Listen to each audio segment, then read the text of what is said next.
قرآن کہتا ہے کہ اللہ کے فیصلے بہترین ہیں۔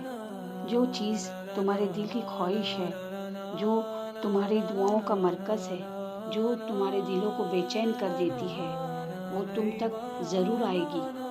اور جب وہ چیز آئے گی تو ایسے آئے گی کہ تم حیران رہ جاؤ گے کہ یہ کیسے ممکن ہو گیا۔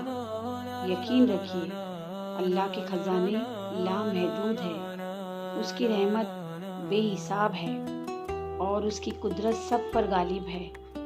آج کی تاخیر کل کی حکمت ہے اور کل کی حکمت تمہارے لیے خوشی کا باعث بنے گی۔ انشاءاللہ تمہاری پسندیدہ چیز تمہیں ضرور ملے گی، مقررہ وقت پر، اور تمہارے لبوں پر صرف ایک ہی جملہ ہوگا: واقعی میرا رب میرے ساتھ ہے۔